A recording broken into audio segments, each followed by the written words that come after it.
Hi, everyone. This is Cameron Moon. I'm the Assistant Curator of Historic Architectural Resources, and today I'm going to talk about the African American Cemetery at Drayton Hall. We don't know how old this cemetery is, but the first time that it shows up on a map is around 1800. You can see on this slide, this is a sketch. We don't have an exact date on it, but we date it to around 1800. We believe that it was done by Charles Drayton, who was the second owner of Drayton Hall. He owned it from 1784 to 1820. And on the sketch, you can see highlighted in blue, there's a square that's called the BG field, 10 acres. And BG stands for burial ground. And at that time, around 1800, this burial ground would have been completely surrounded by cultivated land, and you can see that it is right off of the main avenue.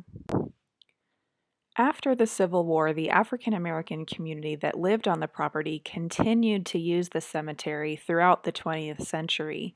And as you can see on this map from 1902, the cemetery was located at the heart of the community. You can see I've marked off where the cemetery would have been on this map with a white cross, and then all around it are houses that were lived in by members of the African American community. Richmond Bowens, who grew up on the property in the 20th century, explained that the cemetery should be left natural and should not be manicured or planted with ornamental shrubs or pathways. So today, in keeping with his wishes, the Drayton Hall Preservation Trust protects and maintains this sacred ground, but doesn't actively landscape it. Today, it is a place to honor the lives of the enslaved men and women who worked at Drayton Hall, as well as the members of the African American community who kept this property alive in the 20th century. It's a reminder of the power of place in African American history and culture. The graves are aligned in an east-west direction, which is a custom practiced in many African traditions as well as in Christianity. Most of the graves are unmarked today, but historically would have been marked by wooden crosses or grave goods representing the identity of the person. To date, we have identified at least 40 individuals, and you can see here in this slide some of the archaeology that has been done. This was done in 2008, and the unmarked burials are outlined in the soil, so you can see that they're all facing the same way.